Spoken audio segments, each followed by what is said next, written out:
Welcome to the Armchair Philosopher. We're going to talk today about virtue ethics. This is our short take on it, give you a sketch of what virtue ethics is kind of do. Virtue is a pretty broad category that encompasses people that come from various sorts of traditions. So classically, in the Greek and Latin philosophical traditions, virtue is the dominant ethical form. That doesn't mean that it's completely exclusive to other sorts of things. One would argue that there are some versions of deontology classically as well, but virtue is the overarching way in which classical philosophy in the Western world exists. You could also turn to postmodern folks, and though they would organize things with different ideas relative to metaphysics, they would still also look to virtue. Now you could look at the modern world, and folks like Kant will talk about virtue, but generally that's excluded from the conversation of virtue proper because what he's doing with the language is different than what's classically done and what's done in terms of the recovery of virtue, especially in the 20th century to the 21st century. So what I want to talk about are some of the key distinctives that make virtue what it is, and you can kind of plug and play and develop that within particular traditions. And one of the first things to point out is that virtue is a teleologically ordered system. And what do I mean by teleologically ordered? Well, telos is a Greek word that just means goal. Or if you think of it, if you're a French buff, you can think of raison d'être, right? The reason for being. If you're teleologically oriented, then you're always moving towards some conception of an excellent finished good. And so, not surprisingly, the very word virtue itself is a word that means excellence. So it comes from the Greek word arete, the Latin transliteration or translation that would be virtus. And so excellence of being specifically is what we're looking at here. So this can entail excellence of being that is intellectual. Virtue, first and foremost, flows in the classical Western model anyway from the priority of the intellectual. So think here in terms of pre-modern orders of being where the intellectual is permanent. It's higher than those things that pertain to the shifting physical or material world. It's higher than what we would think of today as the emotions, as things that are related to how we react or adjust to being in the physical material world. The intellectual is above all of that. At least according to the Western sort of mode of thinking. It's the permanent, it's the full. It would also pertain to things that we would think of as action. So virtuous action, often thought to include what we think of as the moral grounds. This active model proceeds from intellectual. If you're formed in your intellectual habits in an excellent way, you begin to act in intellectual ways. And that's often what we mean by ethics in the modern world, though the intellectual would also be ethics in the pre-modern world. So I don't want to just exclusively put that here. So clarify that we mean in the modern world. But also in the pre-modern world, you can think of things like skill. You can have virtuous skill, that ability that's independent of precisely the intellectual endeavor, though flowing from it, and independent of the moral world, though again related to it, would be the development of skill that's habituated within you. So if you're an excellent piano player, an excellent athlete, or an excellent driver, these are skills that you develop because you're attaining to what it means to excellently do something. So when we look at this teleological ordering, the thing to note is that we have here something that's ultimately directed towards happiness. Now, happiness here is different from what utilitarians think of as happiness. The utilitarian happiness is a project related to pleasure. So you can have something that makes you happy if it maximizes pleasure, either in that quantitative sense or in that qualitative sense for the utilitarian. But for the virtuous, perhaps takes away from happiness, because the goal of happiness for the virtue ethicist is something that actually produces that sense of fulfillment. You could think of it more in terms of joy. So you may not get necessarily pleasure, you may not necessarily get something that makes you feel good, but you do have joy in the sense that there's a sense of completion, a sense of reaching one's goal. And so the thinking here, especially among the classical virtuists, is that if you are yourself attaining to happiness, and therefore you are virtuous, then you're doing things in a way and you're living in a way in which you're good not just for yourself, but for others as well. So this would be a major component that, again, utilitarianism would think of community, but community there is the collection of individuals, each experiencing the maximum pleasure.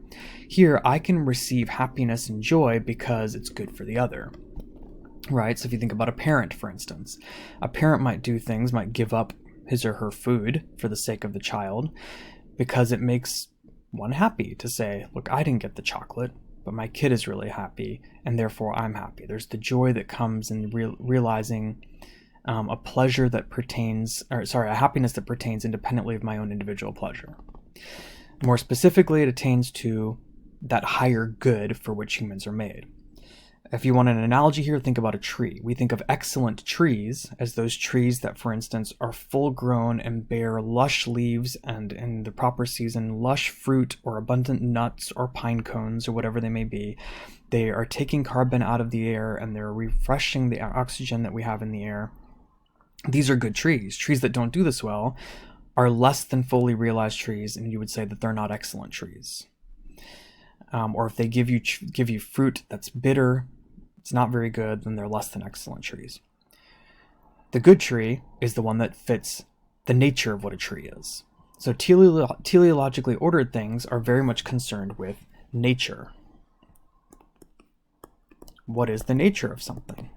Now you have natural versions of these and you have theological versions of these, and in a moment I'll talk about those.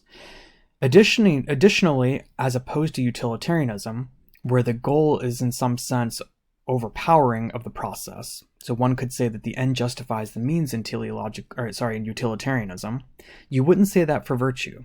Character absolutely matters. So if the process destroys character, then the goal couldn't possibly be reached, because the goal is to be a person of character. And it's to be a community that lifts up each other and collectively strives towards what is the good, the true, the beautiful, and the noble. So when we're thinking of character, the individual matters, but the community matters as well. Think here, for example, of how one can do something, but do something for the wrong sorts of reasons. And if you do something for the wrong sorts of reasons, you're not necessarily helping your environment around you. I'll give you the example here of ancient Rome. When Augustus, who was the first emperor of Rome, came to power, one of the things that he used to be able to solidify his power was to appeal to the fact that the rich person was no longer operating in a way that was to the benefit of everyone in whole. That's the teleological ordering of the city, the polis, Rome. But also in terms of the character of individuals and those around, right? The character of the rich person should be such that it's causing everyone to be reordered towards the growth of the city, the bettering of the communal society. So what he pointed out was that the rich people, and you could see this physically manifest all around you, the rich person was attending to the growth in one's own pride as a rich person. So all the major roads leading into the city, by his point, were aligned with these incredibly opulent tombs, these mausoleums that were meant to be these hallmarks of how these individuals could live on even after they died as important members of society. As a result, Augustus pointed out, major city things, the forum, roads, public spaces, were all in disrepair. Major buildings and temples were in disrepair. The truly virtuous rich person would be the person who gave his or her money for the upkeep of the city, would make sure that the roads are good, make sure that the sanitation systems are good, would make sure that the public spaces had the temples in it that were pristine, honoring of the gods for the sake of the whole. Maybe has a water system, right? Rome was known for its water system, in which the water was running in a way that was helpful for everybody.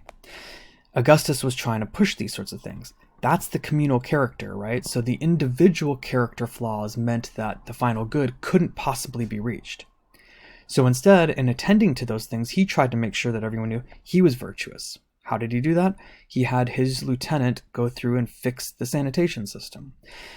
He made sure that the temples were in repair. He made sure that the roads were nice and tidy. He made sure that the public spaces were clean and safe. These were all important things that were attentive to say, my character is good, therefore the larger good of society is reached, the goal is reached. And additionally, the character of those around me is now being fostered to grow, right? If I'm attentive to this, hopefully the rich will start to do things well. And if the rich do things well, hopefully the average person will begin to do things well and be less concerned about him or herself. So this character then very much concerns itself with the reason that you do things. So virtuous will talk about classically four various ways in which action can be done. There at the bottom of the ladder is vice, which you've probably all heard of. And vice pertains to those things in which you have a misordered telos. Your love is disoriented. Oftentimes you can talk about a displaced love where proximal goods are elevated. Think about, for instance, some of the chief vices. One of the chief vices is gluttony. What's the deal with gluttony? Well, in gluttony, you have an over-evaluation of the good feeling that you get when you eat, right? You love food, you love drink, and it's not wrong to love food and to love drink. You need them to live, you need them to grow. But in vice, you begin to elevate those proximal goods, the good of food and the good of drink, to being ultimate goods. So that now you live for food, you live for drink. So maybe you become a hedonist, maybe you become gluttonous. The same can be said for sex, for instance. Sex is not a bad thing, but when you elevate that proximal good as if it's the ultimate good, then it turns into the vice in which you're only concerned about your sexual fulfillment. Well, a step above that is incontinent action. And incontinent action, maybe the best characterization of it is addiction. Here you do things, and you do things that are bad, but not because you love them. You do them because you can't help but do them, right? So maybe you're addicted to sex in some way, shape, or form, in which case now you're constantly geared towards doing the things that you don't necessarily think are good. You're not loving those things, but you constantly go back to those magazines or the internet, or you can't help but look at people in lustful ways, right? Or again, perhaps you don't love alcohol, but you're addicted to it, and so you go back to it as a coping mechanism. It takes you to a place that you become chemically dependent upon it. So this incontinent thing, one could say, for example, is again like addiction. Additionally, one step up is continent action. Now, continent action, you're doing the right thing, but you're doing it for the wrong reason. So perhaps you help the person cross the road, but not because it's just good to do so, but because you know it's obligatory or in some way societally expected that you help somebody who's stumbling across the road. Now, this is a step in the right direction because you're doing good things, but you don't love the good. Ultimately, the virtuous person, virtue, is a person who does good for the right reason. In other words, your motive is right, or more to the point, your character is now being shaped, or specifically the word here would be habituated,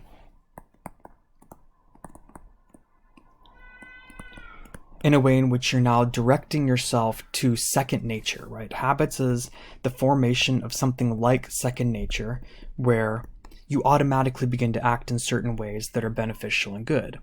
Or one might say that you can now have the discernment towards fitting action, where fitting action is the ability to be able to operate in a way in which you can sense what the right thing to do is, not because of some sort of self-desire for elevation, not because of some selfishness, not because of the ability to benefit from it, but because it just is good. It's communally good, it represents love of the good for the sake of the love of the good, and it represents being able to do so in ways in which you're discerning.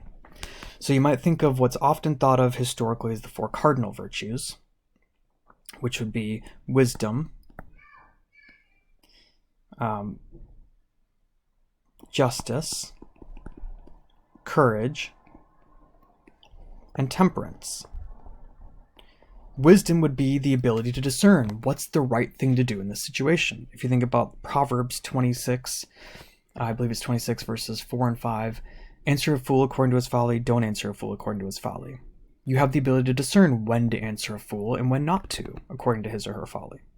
Justice, you have the ability to discern what's actually going to bring about justice. Courage, you know when not to run into something foolhardily and when not to be a weak person. And same with temperance.